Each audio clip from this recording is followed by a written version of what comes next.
আমার আব্বা মা প্রবাসী ছেলের টাকার লোভে বউ আছে জানা সত্ত্বেও সতীন দেখেই আমাকে প্রবাসী ছেলের কাছেই বিয়ে দিল। আজকে আমি আপনাদের সাথে একজন লোভী বাবা মার কথা বলবো, তার সাথে একজন স্বার্থপর স্বামীরও কথা বলবো, যার কাছে টাকা কাগজের মতো। একটা মেয়ে জীবন নষ্ট করতে সে একটাবারও ভাবে না। আমার নাম মারিয়াম, আমার বাড়ি শরীয়তপুরে। আমরা মোট 7 ভাই বোন। আমরা মোট 5 বোন 2 ভাই। বোনদের মধ্যে আমি 5 নাম্বার। আমার পরে একটা ছোট ভাই আছে। আমি যখন ক্লাস 10-এ পড়ি আমার ফুপু একটা বিয়ের ঘর নিয়ে আসে। ছেলে নাকি ওমান থাকে, ছেলে তো প্রবাসী। বিয়ে করে সে একবারে নাকি আমাকে প্রবাসেই নিয়ে যাবে।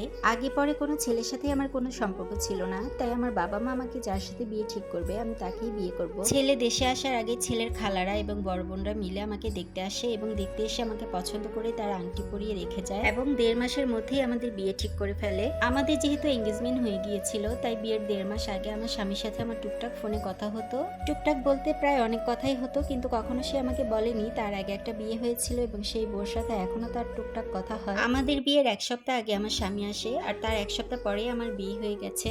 আমাদের যখন বিয়ে হয়ে গেছে এবং তখন যখন আমাকে নতুন অবস্থায় শ্বশুর বাড়ি নিয়ে গেল, তখন সবাই আমাকে দেখতে এসে কি জানি কানাঘুষা করত। এরপর একজনের মুখে শুনলাম বড় বউটার থেকে ছোট বউটাই দেখতে অনেক সুন্দর। আমি ভাবলাম আমার বড় ভাসুরের বউর কথা বলছে। বিয়ের 2-3 দিন পরে যখন আমার বাবা বাড়ি থেকে আবারও শ্বশুর বাড়িতে ফিরে আসলাম, আমার শ্বশুর বাড়ির একজন আত্মীয় আমার বড় জালকে বলছে এই বউর বাড়ি কোথায়, বড় বউর চাইতে এই বউটাই সুন্দর। তারপর আমি আমার জালকে জিজ্ঞাসা করলাম, আচ্ছা আপনি না বড় ভাইয়ের বউ, তাহলে আরেকটা বড় ভাইয়ের বউ কে? তখন আমার জাল আমাকে বলে তুমি জানো না তোমার স্বামীর আরো একটি বউ আছে। একদম আমার পায়ের নিচ থেকে মাটিগুলো সরে গেছে। আমি তাকে বললাম এই ব্যাপারে আমি কিছুই জানি না। তারপর আমার যা বলে তোমার বাবা মা তো সবকিছুই জানে, সবকিছু কথাবার্তা জানিয়েই তো তোমার বিয়ে ঠিক হয়েছে। তারপরে আমি আমার বাবা মাকে জিজ্ঞাসা করলাম আপনারা এই ব্যাপারটা জানেন, কেন আমাকে জানাননি? একজন বিবাহিত পুরুষের কাছে আমাকে জেনে শুনে বিয়ে দিলেন, এখন আমি কিভাবে সতীন নিয়ে সংসার করব? আমার বাবা মা বলল প্রথম বউকে তো ছেড়ে দেবে আর তোমাকে তো কিছুদিন পরে বিদেশ নিয়ে চলে যাবে, আর ছেলেদের তো সয় সম্পত্তির অভাব নেই, অনেক টাকা আছে, আর সে যদি 2 বউ একসাথেও রাখে তাতে সমস্যা কি? এটা বলে রাখি আমার স্বামীর বয়স আমার থেকে 15 বছরের বড় ছিল। যেখানে বাবা মা হচ্ছে সন্তানের নিরাপদ স্থান, সেখানে বাবা মাই যদি সতীন দেখে সন্তানকে বিয়ে দেয়, এটা একবারও ভাবলো না তার মেয়ের বাকিটা জীবন কিভাবে কাটবে। বিয়ের 4 মাস পরে যখন আমার স্বামী আমাকে রেখে ওমান চলে যায়, তখনই ঘটে আসল ঘটনা। আমার স্বামীর প্রথম স্ত্রী নাকি কারো সাথে পরকীয়া করতো, আর সেটা হাতে না হাতে ধরার কারণে আমাকে বিয়ে করেছে।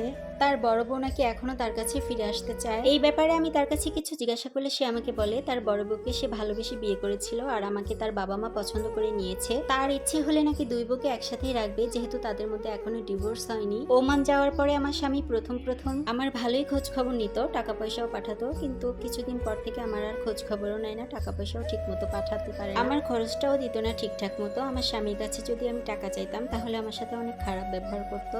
আমার বাবা মাকে নিয়ে গালি দিত, আমাকে অনেক অপমান করত, আমাকে ছোট লোক বলতো। আমার বাবা মা নাকি টাকার লোভে তার কাছে আমাকে বিয়ে দিয়েছিল, আমাকে টাকার লোভে বড়লোক ছেলে দেখে সতীন দেখে বিয়ে দিয়েছে। তাদের কাছে আর আমি কি বলবো? এরপর আমার স্বামী একদিন আমাকে ফোন দিয়ে বলে আমার বড় সতীন আমাদের বাড়ি আসবে, আমি যেন আমার রুমটা তাকে খালি করে দিই, কারণ এই ঘরটা আগে তারই ছিল, সেই থাকবে। আমার সতীন আমার স্বামীকে সরাসরি বলে দেয় আমাকে যদি ডিভোর্স দেয় তাহলেই সে এই বাড়িতে আসবে। তখন আমি আমার স্বামীকে অনেক অনুরোধ করেছিলাম আমাকে যেন এই বাড়িতে একটু জায়গা দেয়, আমি এই বাড়ির কাজের মেয়ে হয়ে থাকবো, এই বাড়ির সব কাজ করব। কিন্তু শেষ পর্যন্ত আর রেহাই হলো না। আমার স্বামী তার বড় বউর জন্যই আমাকে আবার ছেড়ে দিয়েছে। বিয়েতে যে 3 লক্ষ টাকা কাবিন দেওয়া হয়েছিল সেটা আমার বাবা আগেই নিয়ে নিয়েছে।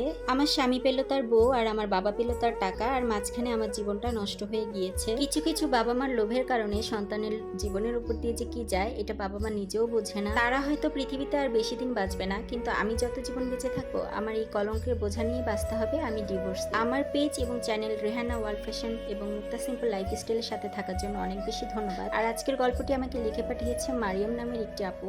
আপুর লেখা গল্পটি অনেক বেশি বড় ছিল, সেখান থেকে আমি ছোট ছোট করে কিছু অংশ আপনাদের সাথে শেয়ার করলাম। গল্পটা আপনাদের কাছে কেমন লেগেছে এবং কে কোথা থেকে আমার ভিডিওগুলো দেখেছেন অবশ্যই আমাকে কমেন্ট করে জানাবেন। আর আজকের ভিডিও আমার এই পর্যন্ত। আর আজকের ভিডিও ক্লিপে আপনারা যা দেখতে পাচ্ছেন এটা হচ্ছে চক্ষু হসপিটাল এসেছিলাম। আমার মায়ের 2টা চোখের অপারেশন হয়েছিল, তো চোখের অবস্থা কেমন আছে এটা দেখার জন্য, মানে রেগুলার চেকআপের জন্য ডক্টরের কাছে আসা হয়েছিল আমি, আমার ছোট বোন আর আমার টুনি পাখিকে নিয়ে।